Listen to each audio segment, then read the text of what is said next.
Hey guys, my name is Ryan, and thank you for joining me. Today we're going to be having a look at Project Zomboid, which is a zombie survival simulator from Indie Stone Studios. It's a zombie survival simulator, as I said, but it's closer to, shall we say, The Sims than it is to, say, DayZ, which has an emphasis on combat over the needs of a survivor. So in this game, you are one of the last humans left after a zombie apocalypse. You have no hope of surviving, and the game plays out the story of how you died, which is kind of different to how most of them play out, even though it's kind of the same now that I think about it. Anyway, it's an early access game on Steam. It's been on development for years now, but it finally made it onto Steam recently, and I've played quite a bit of it now. It's really good. I mean, it's not finished, as you would expect, early access, you know, but yeah, there's some really interesting concepts in this game, and it's just fun, even with all its faults and everything.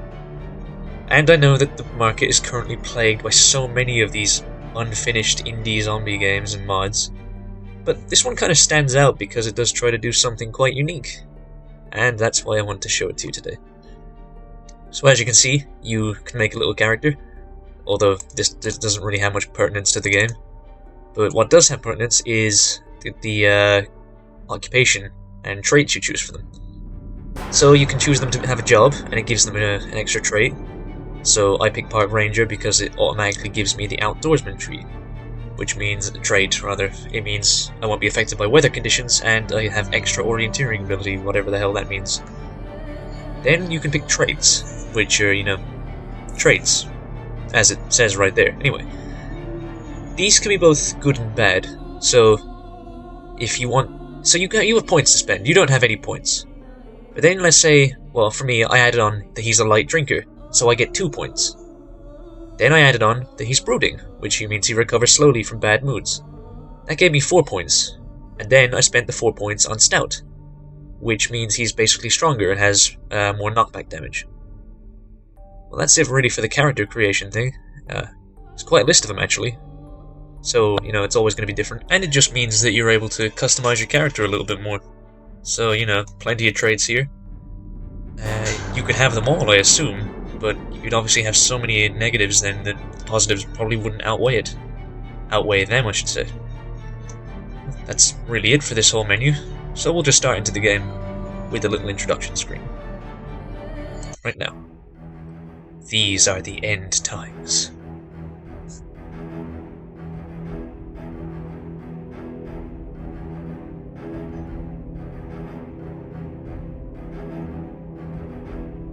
There was no hope of survival.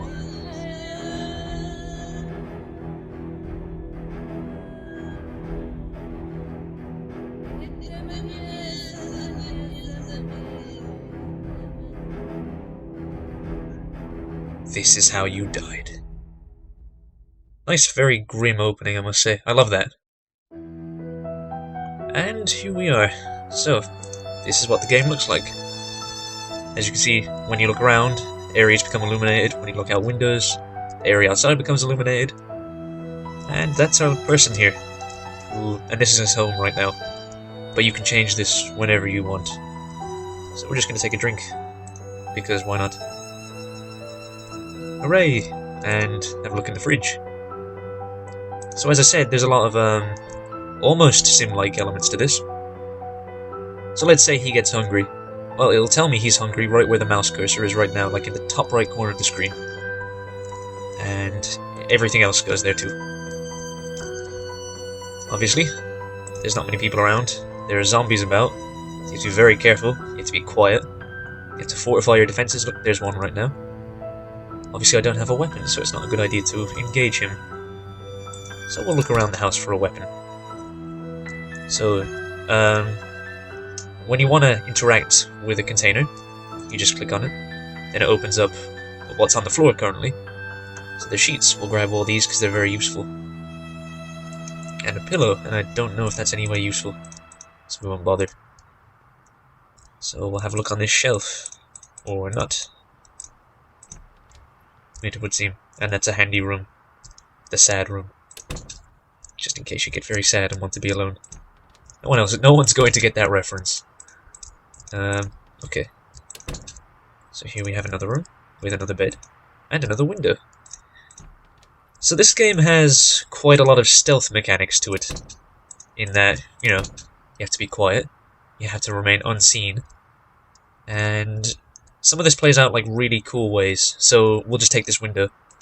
I can add a sheet to this window, and then close it. Close these curtains, even though it's a sheet. Now I can't see out, and zombies can't see in.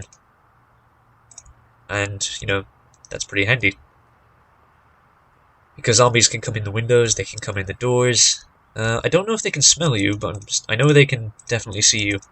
Because I've died quite a lot. Oh, and that's another thing, you'll die quite a lot in this game. It's a very, very unforgiving game.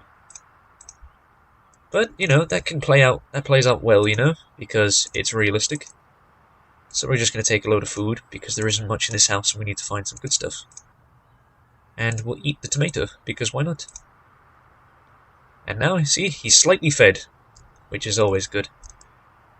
And I also have a weapon equipped now. I equipped a knife. So let's just check the rest of the house out, and then we'll move on. This is how pretty much most of the game will go. I don't think there was anything in there. Oh. Sorry if the mouse clicking is actually very loud. I think you're going to be able to hear it. I'll move away a little bit. So, yeah, there's an entire map just filled with houses and buildings and shops and everything. And you have to break into houses, take the loot, or fortify the position, and use it for your own benefit. So you can do this by opening windows, as I demonstrate, climbing through them, or just opening the door if it's unlocked, but it usually isn't. And obviously there could be zombies inside, so you have to check the rooms first. I think this house is okay. Yeah, so we're gonna loot for supplies now, because I don't like this place either. There's quite a lot of variety in the houses, which is good. So you can get ones that have like 2 floors, or maybe I'm not sure if you can get ones with basements, but I kind of would assume you can. Let's see what's in here. There's a yellow paint in here. So once you get access to, say, building equipment, like a saw and a hammer and maybe an axe, although I don't know what you could build with an axe. Anyway, you can build defenses, fortify a house, and then you can hold up in there. As you can see, the door is locked, so I'm going to try the window. Now, sometimes when you break into a house, okay, well this window is locked, so I could smash it, or I could just try it. Okay, there's a zombie in there. Okay, there's 2 zombies in there. We won't bother with that house. But sometimes when you try breaking into places, they have like an alarm system. When this alarm goes off, obviously it makes a lot of noise, attracting all the zombies in the neighborhood. Which is a pain. But it's a realistic pain. I mean, you know, it is. You can't deny that there would be houses with alarms. Now this looks like a pretty good house to fortify. Funny thing is, I vaguely remember seeing this house before. So as I said, the map isn't like random. It's a single map, and you'll always play on it. Now let's have a look in here. Playing cards, we got a sheet, I'm going to take that. So there's a day and night cycle in this game. Once it gets dark, obviously it's very dark, you'll have trouble going around the place. Oh, a saw, we'll take this. Oddly, the saw can't be used as a weapon. I kind of just assumed it would be able, or you could use it. But, you know. Oh well, it's a building tool. As I was saying, this game has a day and night cycle, so when it gets dark, obviously, you know, there's more infected about the place. It's dark, as you would expect of the nighttime. And yeah, you have to go to sleep if you're tired. Yep, that's really all on the night mechanic. The day mechanic, it's daytime. It's what you would expect of daytime. Now, oh dear, oh dear, oh god. And now the combat, which is this.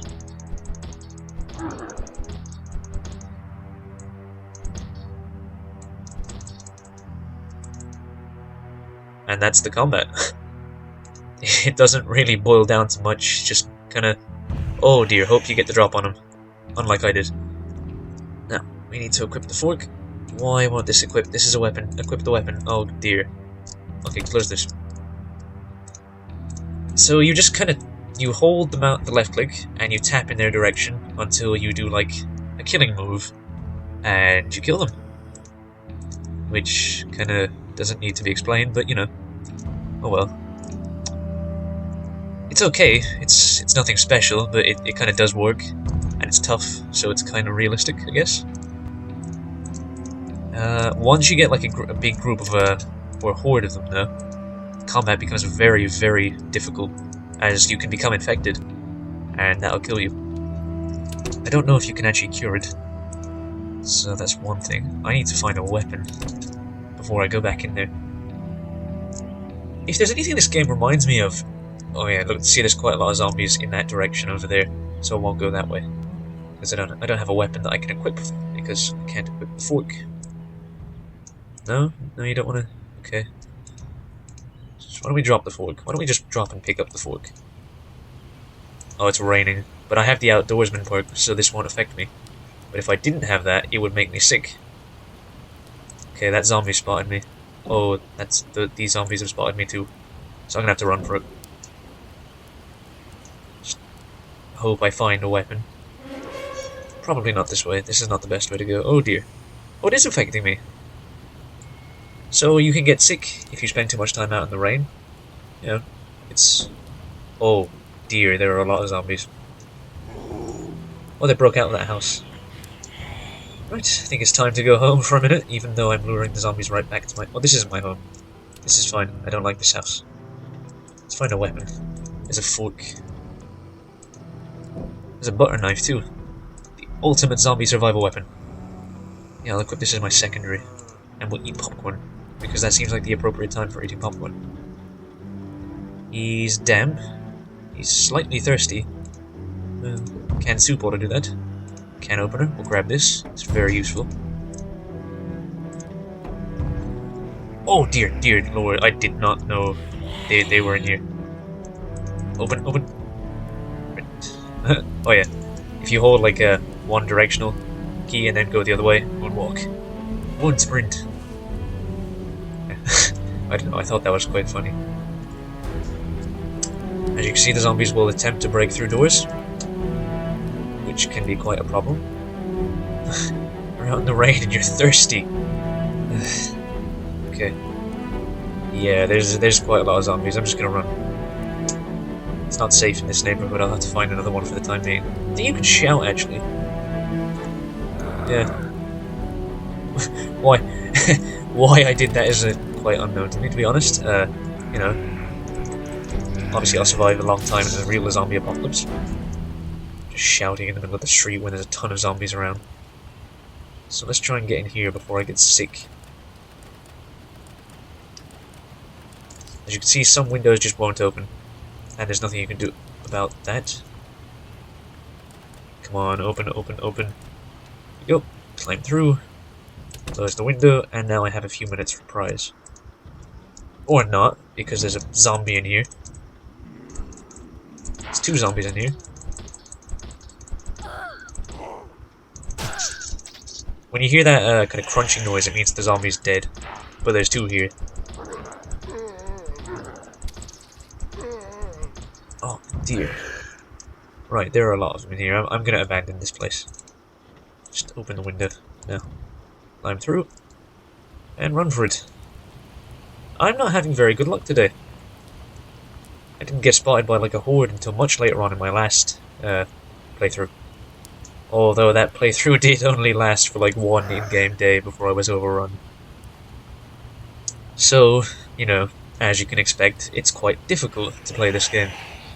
And it's obviously made more difficult by the fact that I'm sprinting everywhere, and getting sick, and thirsty, and in pain.